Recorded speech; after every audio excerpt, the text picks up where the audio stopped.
शराज साहब, welcome to the programme. Sharaj साहब, फरमाइएगा, हमारा सिफारती मिशन इस वक्त अपने काम में और अपनी जिम्मेदारी संभाले हुए है। क्या आप देख रहे हैं तमाम तर हालात और मामलात को? What's your analysis? वहाँ जो प्रेस कॉन्फ्रेंसेस हुई हैं, सवालों के जवाब हुए हैं, उसमें जो जो रद्द अमल आया है, खास करके जो उन्होंने ये लफ्ज़ बोला है कि इंडिया असामा बिन लादेन तो मर चुका है, लेकिन गुजरात का बुचर इंडिया का प्राइम मिनिस्टर बन गया है। और उन्होंने नेतन्याहू, नरेंद्र मोदी और टेमू की मिसाल दी है कि एक ही जैसे हैं। उसके ऊपर भारत के अंदर कल यानी हफ्ते वाले रोज एहतजाज होगा, बीजेपी ने ऐलान किया है। और इसकी कंडेमिनेशन आई है न सिर्फ अजय शंकर जो भारत के वजीर खारजा हैं उनकी तरफ से, बल्कि भारत के अंदर जितने भी लोग हैं उनकी भी कंडेमिनेशन आ रही है। तो इसी तरह का एक बयान बिलावल भुट्टो जरदारी ने दिसंबर 2022 में भी दिया था, जब बीजेपी के एक मेंबर जिनका नाम था मनोपाल बिन नसल, उन्होंने ये कहा, ऐलान किया था कि 2 करोड़ रुपया उस शख्स को दिया जाएगा जो बिलावल भुट्टो का सर धड़ से जुदा कर देगा। ये ऐलान उन्होंने बागपत कलेक्ट्रेट में किया था। का रद्द अमल या जो हीट पहुंची है बहुत ज्यादा पहुंची है। हिंदुस्तान का जो वफद शशि थरूर या बाकी जितने भी ये अरब ममालिक में असदुद्दीन ओवैसी या दिगर के सरबराही में गया है, वो पाकिस्तान को दो ही बातें कर रहे हैं। उनका बयानिया बहुत कमजोर है, उन्हें कोई सफारती कामयाबी हासिल नहीं हुई है। बयानिया क्या है कि एक तो वो इस चीज को जस्टिफाई नहीं कर पा रहे हैं कि एविडेंस नहीं है, कि एविडेंस पेश किए जाएं कि पहलगाम हमला वाकया ही पाकिस्तान ने करवाया था या कोई ऐसा एविडेंस है। वो 3 लोग जो इन्वॉल्व थे उनसे पकड़े भी नहीं गए, वो ऑन द रन है या कहाँ पर गए, जमीन खा गई या आसमान ले गया। 10 लाख फौज उनकी नहीं पकड़ सकी, तो वो एविडेंस नहीं था। दूसरा ये कि ये जस्टिफाइबल नहीं है कि 1965 में जब जंग हुई, 1971 में जब जंग हुई, कारगिल का माज हुआ, तो पानी का इंडस वाटर मायदा जो है इंटैक्ट रहा, उसकी वायलेशन नहीं हुई। तो भारत यूनिलैटरली हमारा पानी बंद कर रहा है। और उसके बाद तीसरी बात यह है कि वो ये जस्टिफाई नहीं कर रहा है कि एलओसी पे तो वायलेशन होती है, हालांकि सीज फायर है, लेकिन जो इंटरनेशनल बॉर्डर है पाकिस्तान के 10 या 9 जगहों के ऊपर उसने वायलेशन किया है और बमबारी किया है। और जहां आप वो ये जस्टिफाई नहीं कर रहा कि हमला उसने क्यों किया। और ना सिर्फ ये कि इस्लामाबाद से 1.5 किलोमीटर या 2 किलोमीटर नूर खान एयर बेस के ऊपर उसने हमला किया, ये जस्टिफाइबल नहीं है चीजें। जहां तक हमारा बयानिया है, हमारा मौक़िफ़ बहुत मजबूत है। इसको हम किस तरह मार्केट करते हैं, किस तरह दुनिया के सामने पेश करते हैं, दिस इज वेरी बहुत इम्पोर्टेंट है। जब आप हालत जंग में हो, आपके ऊपर हमला हो रहा हो, आप मुल्क के खिलाफ जहर उगला जा रहा हो, गोले बरसाए जा रहे हो, ड्रोन बरसाए गए हो, आपका पानी बंद, इस वक्त पानी भारत बंद कर रहा है। यानी आप देखेंगे चनाब और दिगर जितने भी हैं दरिया, उनके ऊपर डैम बना रहा है और पानी बंद कर रहा है। फिर पानी जो है वो एकदम से जब भर जाता है, उसकी कैपेसिटी में इतना जमा करने का नहीं है, यानी कैपेसिटी नहीं है कि वो जमा कर सके, तो छोड़ता है तो हमारे तरफ एक्स्ट्रा पानी आ जाता है, जिससे फ्लडिंग होगी और मजीद ये फ्लडिंग होगी आने वाले दिनों में, क्योंकि डैम बना रहा है। तो ये चीजें जब हो रही हो तो आपने डिफेंसिव नहीं देखें, डिफेंसिव नहीं बल्कि ऑफेंसिव किस्म की पॉलिसी को अपनाना होता है।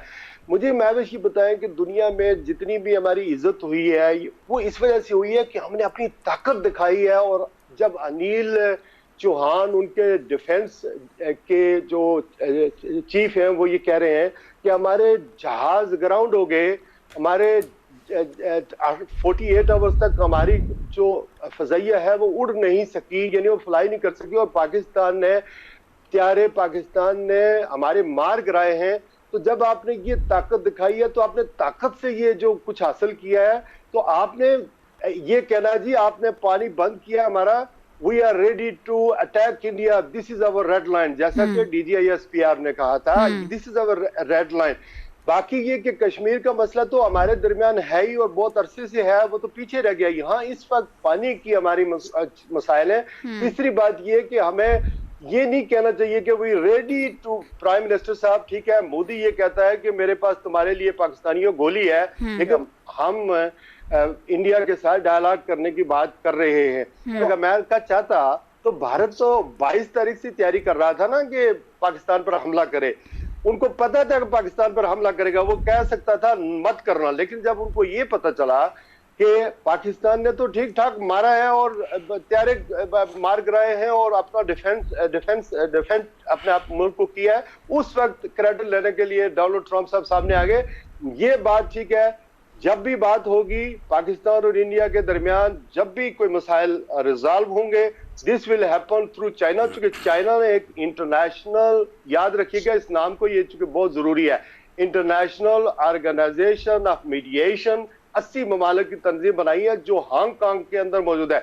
उसके जरिए हम अपना जितना भी फायदा उठा सकते हैं, लेकिन मगरब से आप ज्यादा कोई तवक्को नहीं कर सकते हैं, क्योंकि मगरब इंडिया को, यानी अमेरिका हो, दूसरे ममालिक को, इंडिया को लिवरेज देता है। इंडिया चूंकि उनकी प्रॉक्सी अगेंस्ट चाइना, तो अभी दूसरा जो सिनारियो है कि चीन ने अपने आप को मजबूत किया, अपना वेटेज हमारी तरफ डाला और खुलकर कहा कि हम पाकिस्तान की तामीर, पाकिस्तान की सिक्योरिटी के लिए हम यानी पाकिस्तान के साथ हैं। दूसरा ये कि बांग्लादेश के साथ हमारा अलायंस जो चल रहा है, उससे जो ये सिलाकोरी जो एक जगह है, वहां भारत की 7 रियासतें हैं, वो एक राहदारी है इंडिया की, वहां इंडिया ने अपनी फौजें इकट्ठी कर दी हैं।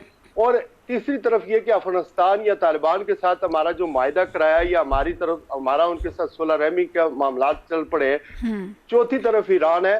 तो चीन ये चीजें खित्ते के अंदर तवाज़ुन पैदा कर रहा है, उससे हमें उस पर ज्यादा फोकस करने की जरूरत है। बाकी तकरीरें तो आपको पता है बहुत अच्छी होती हैं इस वक्त। ठीक है शिराज साहब, अभी तक जो मामलात है आपने उसको समराइज कर दिया। मुझे ये बताएं कि जो हमने चीज़ें देखी और हमारा जो एक हम्बलनेस रहा है, एक पीस के लिए हमारा मैसेज गया है, हम सफारती महाज पर इजीली ये जंग जीत जाएंगे? देखिए, हमारा बयानिया, हमारा मौक़िफ़ बहुत मजबूत है, बयानिया बहुत मजबूत है।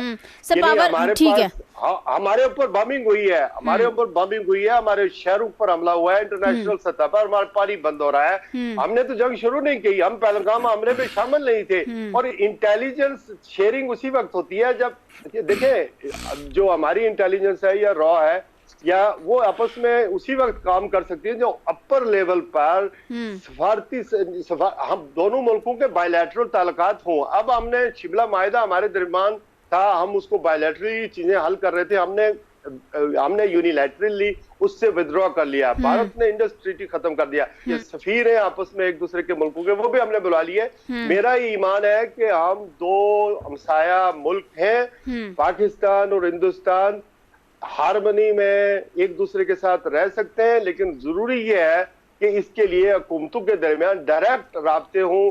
अमेरिका कभी भी ये नहीं चाहेगा कि हाँ, वो कहेंगे कि चूंकि दोनों के स्टेट से अपने मुल्कों के अंदर, यानी हिंदुस्तान के अंदर। ठीक है शिराज साहब, आप कह रहे हैं कि दोनों ममालिक के दरमियान बायलैटरल रिलेशन को फरोग देने के लिए दोनों की तरफ से कोशिशें की जानी चाहिए।